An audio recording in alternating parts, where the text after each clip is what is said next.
Selanjutnya saya ke Dr. Mahesa, Pak Mahesa. Tadi Pak Iwan sudah menyampaikan bahwa pandemi belum bisa ditentukan kapan berakhirnya ya Pak ya. Dan juga percepatan vaksinasi ini menjadi sesuatu yang juga kritikal untuk mengimbangi peningkatan kasus yang ternyata sekarang mulai terjadi di beberapa daerah, khususnya karena sudah adanya pelonggaran dari mobilisasi penduduk. Nah, ini yang menjadi concern kita adalah terkait dengan aturan dan hukum yang terkait dengan vaksinasi ini. Sudah ada beberapa penerapan hukum yang berlaku di masyarakat, antara lain dengan memberikan sanksi sosial, sanksi administratif.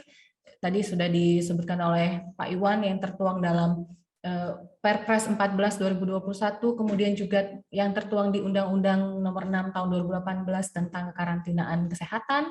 Kemudian juga di beberapa daerah juga ada Perda, ada Pergub, surat edaran dan lain sebagainya yang mengatur tentang pemberian sanksi administratif ataupun sanksi sosial terhadap mereka yang menolak divaksin. Nah, yang jadi pertanyaan ke Pak Mahesa, bagaimana pandangan Bapak dari sisi hukum kesehatan, efektifkah kebijakan tersebut dan penerapannya, kemudian sejauh apa evaluasi dari efektivitas ini perlu dilakukan oleh pemerintah. Kepada Bapak Mahesa, waktu kurang lebih 10 menit juga ya Pak, kami persilahkan.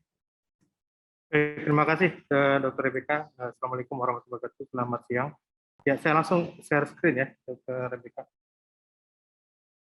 Silakan, Pak. Ya, terkait dengan kebijakan dan penerapan sanksi hukum dan sosial terhadap masyarakat yang menolak vaksin, ini ketika terbit Perpres 14 ya, tahun 2021, kami diminta pendapat terkait dengan sanksi di dalam Perpres tersebut, karena Perpres ini kan merupakan revisi dari Perpres tahun 2020 tentang pengadaan dan pelaksanaan vaksinasi, dan baru direvisinya ada sanksi ya, ada sanksi.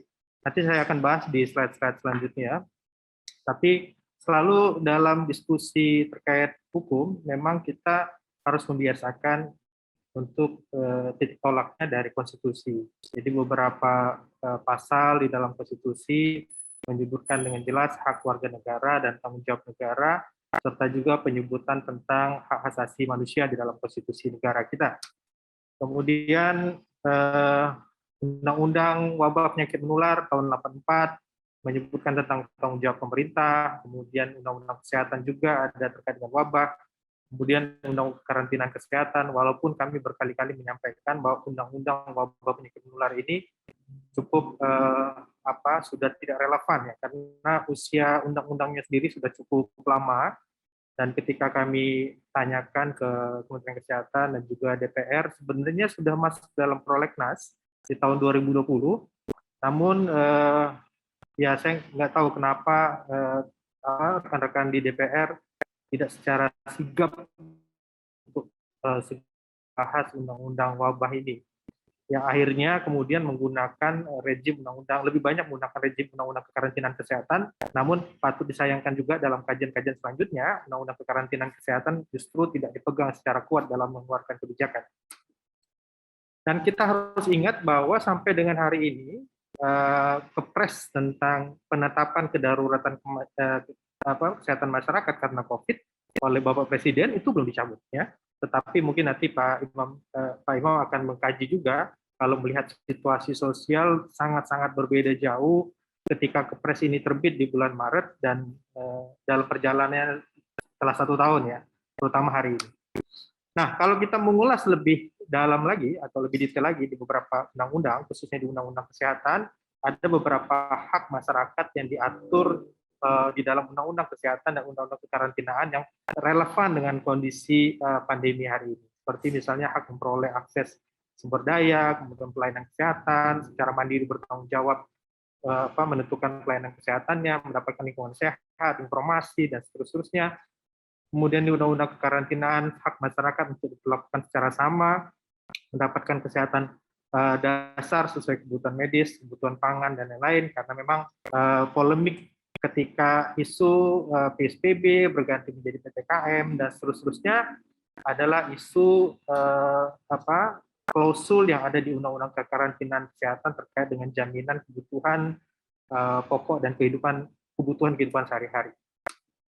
Namun selain hak, tentu kita tahu ada juga kewajiban masyarakat yang diatur dari Undang-Undang Wabah, Undang-Undang Kesehatan, Undang-Undang Kekarantinaan Kesehatan, yang juga selama setahun ini kami dari MHKI memberikan edukasi, baik melalui media-media mainstream maupun sosial media dan juga undangan-undangan webinar. Ada banyak sekali kewajiban masyarakat dari mulai Undang-Undang Wabah terkait dengan keikutsertaan dalam penanggulangan, ya. Kemudian Undang-Undang Kesehatan ada pasal terkait dengan tidak berhak menerima atau menolak ya, seluruh tindakan pertolongan jika penderitanya itu adalah penderita penyakit wabah. Nanti kita akan ulas lebih lanjut. Nah, sehingga kami selalu mengatakan dalam situasi wabah, dalam situasi di mana keselamatan banyak orang itu terancam, sehingga Presiden menetapkan status kedaruratan, ada pertentangan antara individual right dengan social right. Jadi hak pasien yang walaupun diatur oleh beberapa undang-undang, tetapi di situ ada hak-hak orang lain juga. Ya, bahkan kami membuatnya versus antara hak pasien berhadapan dengan 3 komponen. Ada hak publik yang juga harus dilindungi, kemudian tanggung jawab negara dan tanggung jawab pemerintah, dan juga tanggung jawab dari fasilitas pelayanan kesehatan. Ya. Ini yang kami selalu sampaikan bahwa ketika terjadi penolakan protokol kesehatan itu seharusnya tidak hanya menjadi domain dari pelayanan kesehatan, ya, karena ini menyangkut keselamatan publik. Terutama sangat jelas bunyinya di dalam Undang-Undang Kesehatan terkait dengan kewajiban setiap orang ya untuk mencegah penularan penyakit. Sangat eksplisit ini. Nah, saya fokus kepada vaksinasi. Ini regulasi sebagai dasar pelaksanaan vaksinasi. Kemudian yang menjadi polemik diskusi kita siang hari ini adalah Perpres nomor 14 tahun 2021 yang juga mungkin diterjemahkan dalam beberapa peraturan daerah, khususnya di DKI. Dan fokus polemiknya adalah pemberian sanksi. Ya. Ada sanksi penundaan atau penghentian jaminan sosial atau bantuan sosial, penundaan atau penghentian administrasi pemerintahan, dan juga denda. Kita akan bahas apa polemiknya. Nah, saya mengulas dari Undang-Undang Kesehatan. Di dalam Undang-Undang Kesehatan, lalu beberapa pakar hukum mengangkat pasal 5 di Undang-Undang Kesehatan, di mana setiap orang berhak secara mandiri bertanggung jawab menentukan sendiri pelayanan kesehatan yang diperlukan bagi dirinya. Ya. Tetapi kemudian di dalam pasal 56-nya disebutkan bahwa setiap orang berhak menerima atau menolak sebagian dari seluruh tindakan pertolongan. Ini berlaku hampir di beberapa undang-undang, undang-undang praktik kedokteran, undang-undang kesehatan, undang-undang rumah sakit, undang-undang keperawatan, dan yang undang-undang leg spesialis yang lain.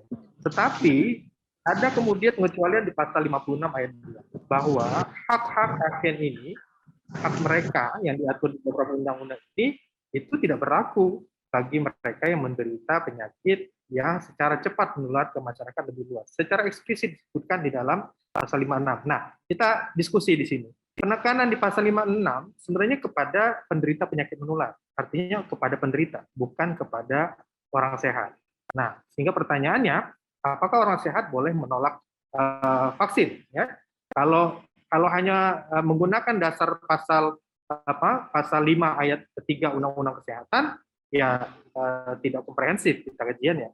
Tetapi ketika kita menggabungkan beberapa kajian undang-undang, khususnya undang-undang kekarantinaan kesehatan, karena memang kebijakan selama pandemi ini lebih banyak menggunakan rezim undang-undang kekarantinaan kesehatan, di situ disebutkan beberapa pasal 9 misalnya, bahwa setiap orang wajib mematuhi penyelenggaraan kekarantinaan kesehatan. Nah, selanjutnya apa itu tindakan karantina kesehatan dijelaskan di pasal 15 ya, terutama di ayat 2 penyebutan tentang vaksinasi atau tindakan-tindakan profilaksis.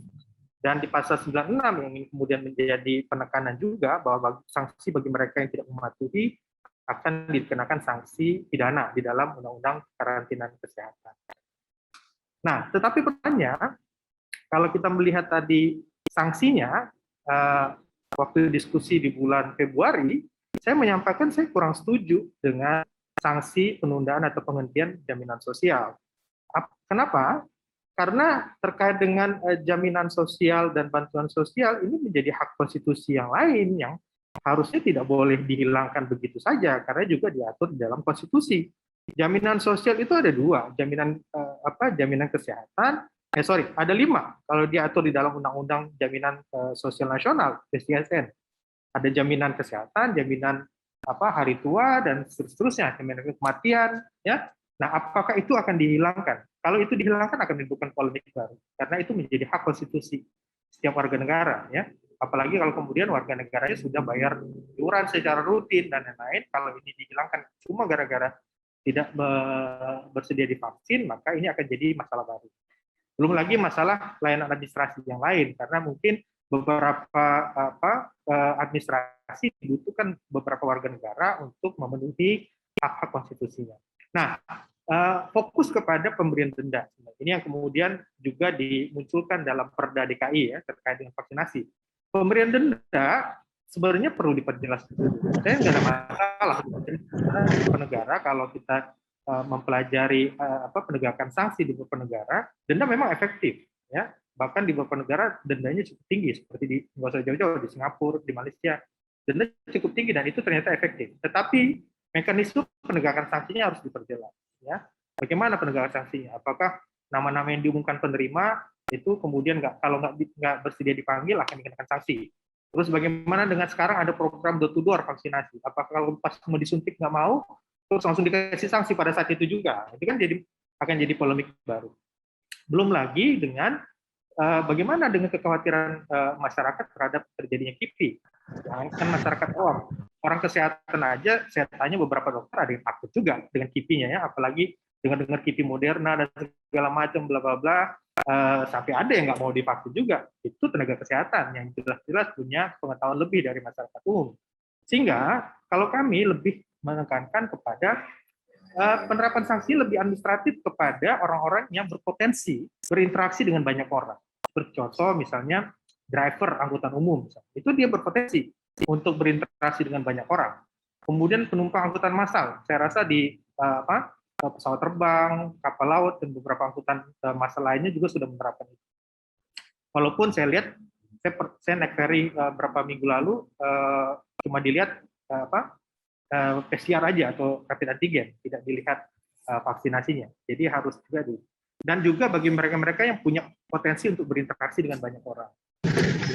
Nah, sebenarnya dari April, MHKI sudah mengatakan bahwa tolong kalau bicara sanksi jangan bicara penjara, karena itu akan menjadi reject publik. Nanti Pak Imam bisa memberikan masukan bagi kita semua. Gitu.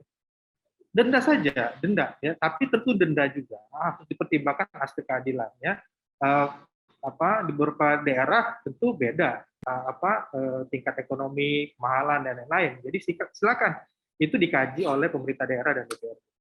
Nah, saya lebih sepakat kalaupun sanksi pidana yang tepat itu ada 3 kondisi. Yang pertama adalah tindakan menghasut. Jadi kalau orang tidak mau divaksinasi dan dia nggak mau datang ke vaksinasi, itu oke, itu hak pribadinya dia. Tapi kalau dia menghasut orang lain, itu yang masuk pidana, ya, masuk pidana. Karena ada 2 undang-undang wabah dan undang-undang karantinaan bisa dikenakan hal itu. Kalau dia menghasut dengan berita palsu atau hoax, itu lebih masalah lagi ya. Itu sebuah kejahatan kalau dia menghasut dengan berita-berita hoax. Apalagi kemudian berita hoax itu disebar melalui media elektronik ya. Nah, ada lagi yang perlu kita lihat adalah mereka yang dengan secara sengaja dan sadar berinteraksi dengan orang lain padahal yang bersangkutan masih keadaan terkonfirmasi, dan ini banyak. Dan terakhir kita lihat statementnya Kementerian Kesehatan, pengamatan dari aplikasi Peduli Lindungi, itu kan ada sekian pasien positif jalan-jalan di mall, ya. Nah, harusnya itu segera ditindak, ya, karena ini membahayakan orang lain, gitu. Ya, dan pemerintah harus bisa menggandeng pihak-pihak terkait untuk bisa menindak karena ini beresiko bagi yang lain, ya. Tapi kalau kita yang belajar hukum, ada yang dikenakan asas ultimum remedium. Jadi pemenjaraan itu menjadi langkah terakhir. Ya, itu yang sering kami sampaikan ke teman-teman aparat penegak hukum. Kok sedikit-sedikit penjara, sedikit-sedikit penjara. Ya, jangan. Kalau kita belajar hukum pidana, ada asas ultimum remedium. Ya, memangnya lapas kita cukup untuk memenjarakan semua orang, gitu ya. Nah, justru yang kami sampaikan ketika diskusi di bulan Februari, di dalam Permenkes disebutkan ada strategi komunikasi publik yang itu menurut kami tidak optimal dijalankan. Jadi harusnya itu yang gencar dijalankan. Jadi papan-papan reklame hiasilah dengan edukasi-edukasi publik, komunikasi-komunikasi yang bisa mengajak orang untuk taat terhadap disiplin. Jangan kemudian papan reklame besar-besar diisi oleh orang yang ingin mencalonkan presiden gitu ya. Nah itu harus ditinjau kembali gitu. Pemerintah harus ya mana empatinya gitu dalam situasi. Dan ingat sampai dengan hari ini kondisi darurat belum dicabut oleh presiden. Ya.